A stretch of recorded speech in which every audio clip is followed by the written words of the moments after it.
এই রকমভাবে মাছের ডিমের রেসিপি বানালে সবাই কিন্তু চেটেপুটে সব ভাত খেয়ে নেবে আর বারবার বানাতে বলবে। তো চলুন দেখে নিন আমি মাছের ডিমের রেসিপিটি কিভাবে বানাই। এখানে আমি একটা গ্যাসে কড়াই বসিয়ে দিয়েছি, আর কড়াইতে আমি একটু লবণ দিয়ে দিলাম। Hello everyone, Dalia's kitchen and ব্লগি life চ্যানেলে আপনাদের সকলকে স্বাগত। আজকে আমি দারুণ স্বাদের মাছের ডিমের রেসিপি বানিয়ে দেখাচ্ছি।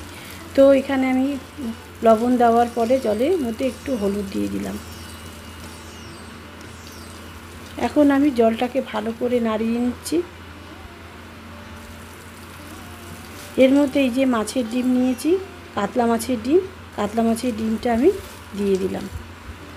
আমি আমার পরিমাণ মতো নিয়েছি, আপনারা আপনাদের পরিমাণ মতো নেবেন। আর এইভাবে বানিয়ে খেয়ে দেখবেন, অসাধারণ লাগে, বারবার এইভাবেই বানিয়ে খাবে।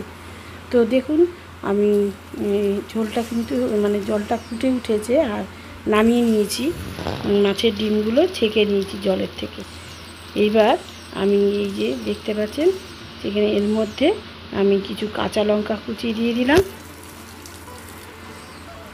আর পেঁয়াজ কুচি দিয়ে দিলাম। এখন দিয়ে দিলাম আদা রসুন বাটা, কিছুটা ধনে পাতা কুচি,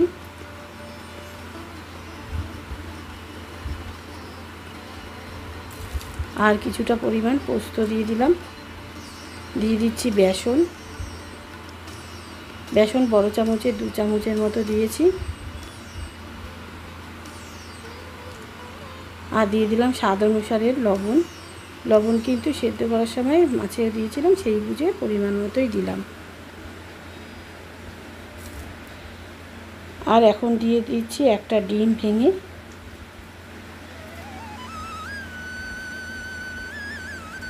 এবার ভালো করে মাছের ডিমের সাথে সব কিছু মেখে নিচ্ছি। অনেক সময় মাছের ডিমে আঁশটা গন্ধের জন্য অনেকে খেতে চায় না, এইভাবে বানিয়ে খেয়ে দেখবেন, একদম গন্ধ লাগবে না, আর খেতে কিন্তু অপূর্ব স্বাদ হয়। তো এই তো মাখানো হয়ে গেছে। এবার গ্যাসে কড়াই বসিয়ে দিয়েছি আবার, আর দিয়ে দিলাম সর্ষের তেল।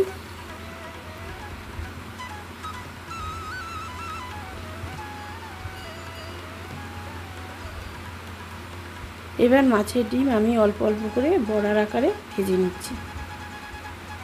আর খুব সাবধানে করবেন কাজটা, যাতে মাছের ডিম ছেটে, সেইভাবেই গ্যাসের ফ্লেমটা কমিয়ে নেবেন, আর ঢাকা চাপা দিয়ে বড়াগুলো ভেজে নেবেন। তো আমি ঢাকা চাপা দিয়ে বড়াগুলো ভেজে নিচ্ছি। এরকম লাল করে ভাজতে হবে।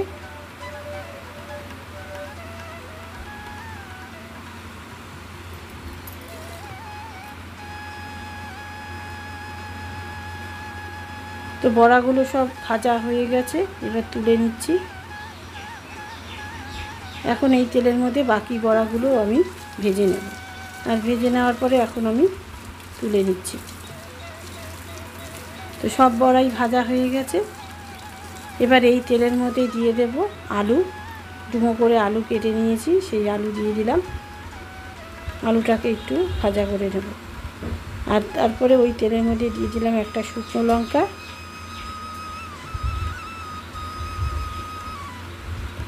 আর কিছুটা পরিমাণ কালো জিরে। এবার দিয়ে দিলাম পেঁয়াজ কুচি।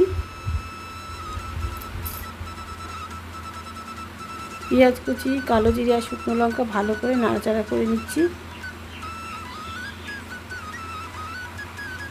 আর দিয়ে দিচ্ছি এখন আদা আর কাঁচা লঙ্কা বাটা।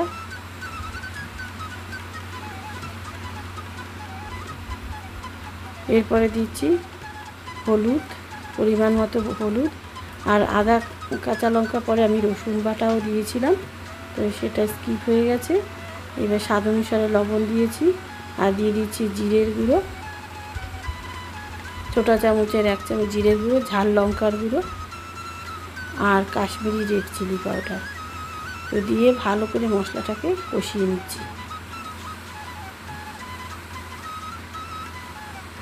আর এখানে আমি টমেটো পেস্ট করে নিয়েছিলাম ছোট, তো সেই টমেটোর পেস্টটা আমি দিয়ে দিলাম।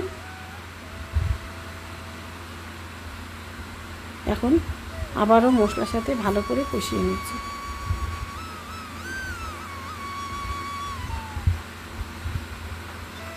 এবার অল্প সামান্য জল দিয়ে দিলাম।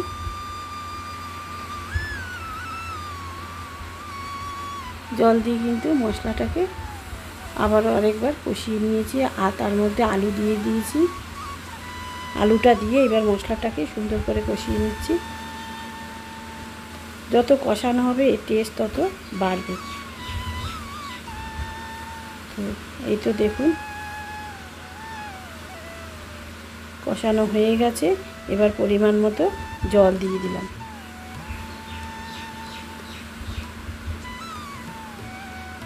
তো ঝোলটা ফুটে উঠেছে। আমি এখন মাছের ডিমের বড়াগুলো এর মধ্যে ছেড়ে দিলাম, একটু নাড়াচাড়া করে নিলাম। এবার এটা ফুটতে দেব। টেনে আসলেই গরম মশলা দিয়ে নামিয়ে নেব।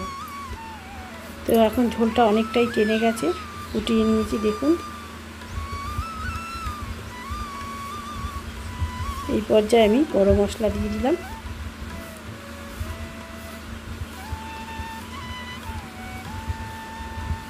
আর ওপর দিয়ে দুটো কাঁচা লঙ্কা, চেরা কাঁচা লঙ্কা দিয়েছি। আর ওপর থেকে নামানোর আগে সবার শেষে ধনেপাতা কুচি দিয়ে নামিয়ে নেব।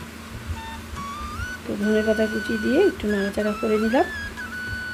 এখন এটা আমি নামিয়ে নিচ্ছি। তৈরি হয়ে গেছে দারুণ স্বাদের মাছের ডিমের রেসিপি। একবার অবশ্যই এইভাবে বানিয়ে খেয়ে দেখবেন আর কমেন্ট করে জানাবেন কেমন হয়েছিল। তো আমার চ্যানেলটাকে সাবস্ক্রাইব করে পাশে থাকা বেল আইকনটা অবশ্যই আপনারা প্রেস করে দেবেন।